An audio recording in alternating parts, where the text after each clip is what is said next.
Hello, friends, and welcome back to Malicious Compliance Stories. Let's dive into today's story, one about a workplace gone wild, a power-tripping supervisor, and some well-earned justice. But before we begin, best way to support our channel is to leave comments, like, and subscribe with the turned-on bell so you don't miss the new video every single day. Here we go.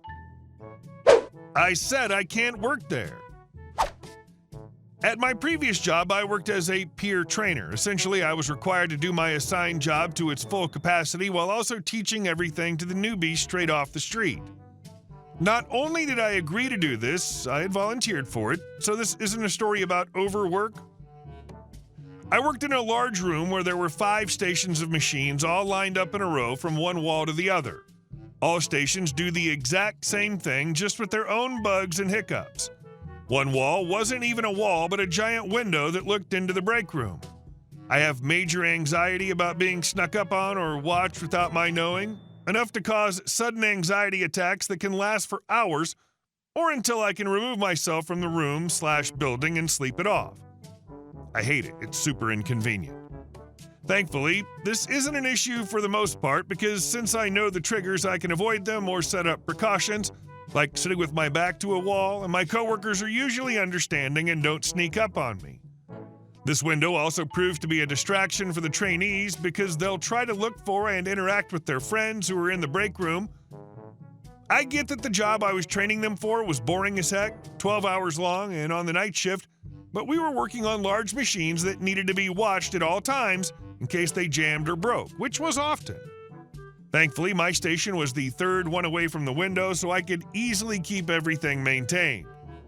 The problem was, as it always seems to be in these stores, when a new supervisor moved to our area of the building, he was put in charge of Station 1 and Station 2.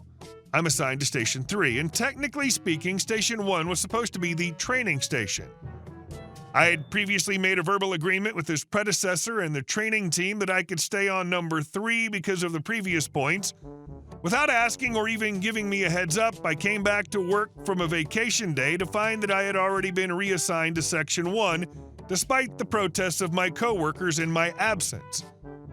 Not to be that person, but there was a reason the training team was so willing to bend the rules for me. I was really good at my job. I was the go-to person to ask when something broke, and even maintenance couldn't fix it.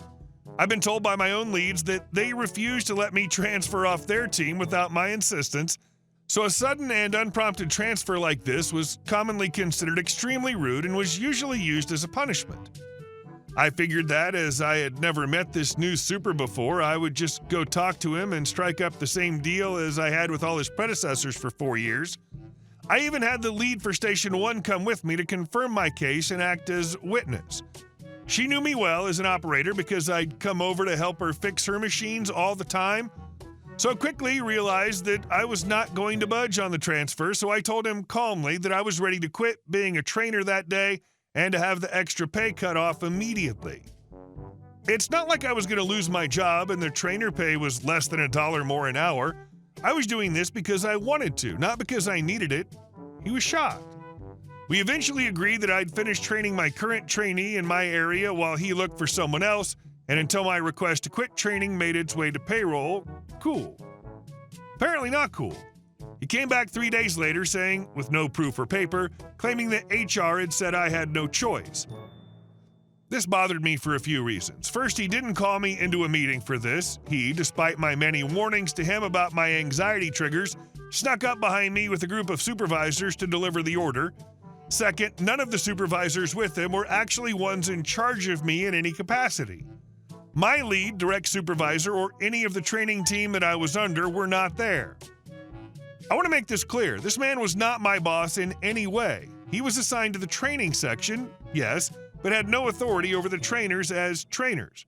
So if a trainer was operating on a different section, he had no authority. The third thing that bothered me was that instead of looking for a new person like he promised, he took the time to find a way to force me to do what he wanted. As soon as he and his group appeared out of nowhere to quite literally surround me and block me in, I could already feel that stupid fight or flight kick in.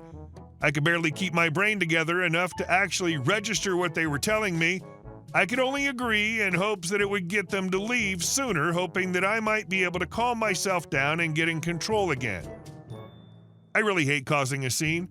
When they left, I went to break before I moved to Section 1. Finally, this is where the malicious compliance comes in. Despite my best efforts, I could not calm myself over break, so when I went back and moved to sit beside the giant window, the added anxiety of that hit me pretty hard, just like I had warned. So I decided that since this came with a full and repeated warning from my end, I wasn't going to do anything to mask the anxiety attack this time. I don't have them often and usually do my best to minimize the burden they cause to the people around me. This results in a few silent tears and lots of fidgeting and a bit of pacing. This time, however, I just let it happen. We're talking rapid, frantic pacing, red-faced and tears streaming down my cheeks, strained breathing and digging my nails into my arms and hands. My poor trainee had no idea what was going on, and I was unable to teach her anything because I'll go nonverbal when my anxiety acts up, which means I'm completely useless as a trainer. When my coworker got back from his break, a prior trainee of mine and an old sweetheart, he covered me so I could go home. After a few calls and texts to my leads and coworkers, I used up some PTO and didn't come back in until I was no longer officially a trainer and could transfer back to my area. That supervisor was fired a few weeks later due to multiple complaints on top of being caught in the act of effing a coworker inside the building. She got fired too, much to the joy of everyone else. She was a Karen and a suck-up and yelled at two of my very young and nervous trainees for following orders she didn't understand. Honestly, they're a match made in hell, and I hope they ended up happily together so no one else would have to suffer their attention. Wow, what an absolute nightmare of a situation. First of all, kudos to you for being so good at your job and willing to go above and beyond as a trainer, even volunteering for a role that was clearly a lot of extra work. It's frustrating that someone with your level of skill and dedication had to deal with such a clueless, power-tripping supervisor. And our next story. How my friend bankrupted an HOA. A good friend of mine inherited his grandparents' house about 4 years ago. It was an emotional decision to move in. He grew up there and wasn't ready to sell. However, within the first week, he got an unexpected visit from 3 members of the neighborhood HOA. The HOA board members barged in uninvited, claiming they were to officially welcome him and demanded he sign membership papers immediately. HOA board member, these papers should have been signed before you moved in. You're already breaking HOA rules by not being a member. They were nosy to the point of rudeness. One of them tried to enter his garage without permission. Friend, excuse me, what are you doing? HOA member, indignant. I need to inspect your garage. It's my right as a board member to check it bi-weekly. Denying me access is a finable offense. At that point, my friend had enough. He kicked him out. One of them shoved a pile of papers into his hands on their way out, saying, "These rules are non-negotiable." When he read the HOA's rules, he was stunned.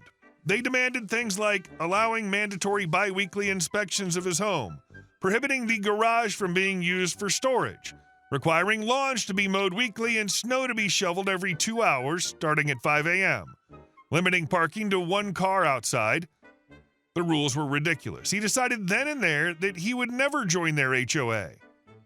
When the HOA realized he wasn't signing up, the fines started pouring in, totaling over $1,000 in the first week. Each fine was for absurd things like denying access to the garage or failure to comply with HOA policies. Friend, laughing, "They think I'll pay? These fines are going straight into the grill as kindling." A few days later, they crossed the line. He came home to find one of the HOA board members inside his garage, clipboard in hand, writing down violations. The man had used bolt cutters to break in. Friend, what the hell are you doing in my garage? HOA member, this is a mandatory inspection. Your garage violates HOA regulations. But the worst part? A professional tree service was in his yard actively cutting down 2 oak trees planted by his great-grandparents. One tree was already reduced to a stump, and they had just started on the second. Friend, yelling at the workers, "Stop right now! Who told you to do this?" The tree service crew explained that the HOA claimed the trees violated neighborhood rules because they dropped too many leaves. They also falsely told the crew that my friend had given his approval. Furious, he made the tree crew witnesses and called the police. The HOA board members were charged with trespassing and breaking and entering. The court case was nothing short of spectacular. My friend presented overwhelming evidence, including the official property survey, police reports, and testimonies from the tree crew. The HOA was ordered to pay for the destroyed tree, valued at over $50,000, cover the cost to save the second tree, $1,000 plus, compensate him for the broken lock and emotional damages. In total, the initial trial cost the HOA over $120,000. But my friend didn't stop there. He filed a civil lawsuit for emotional distress. He detailed how these trees were planted by his great-grandparents with seeds from their home country and how their destruction had caused him immense emotional pain. He also claimed he could no longer sleep peacefully, fearing more HOA invasions. The court ruled in his favor, awarding him $500,000 and mandating the installation of a top-of-the-line security system paid for by the HOA. The HOA tried to appeal, which only added to their legal costs. By the end, they owed my friend nearly $750,000, bankrupting the organization. An external auditor uncovered that the HOA board had been defrauding its members for over a decade, issuing fines to pad their own pockets. The 3 board members were forced to sell their homes to pay restitution. The neighborhood was thrilled. Many residents hated the HOA, but had been bullied into signing up under false pretenses. Without the HOA's oppressive rules, the community became much closer. My friend's now a beloved figure in the neighborhood, often invited to barbecues and community events. As for the HOA board, they're out of the neighborhood and out of power for good. Wow, this story's an absolute roller coaster of karma. Let's break this down for a second. First off, your friend deserves a standing ovation for how he handled this mess. The audacity of those HOA board members is off the charts, demanding mandatory inspections, breaking into his garage, and cutting down family-planted oak trees. They were practically begging for legal annihilation. Hey guys, thank you all for watching the video. I'll see you in the next one.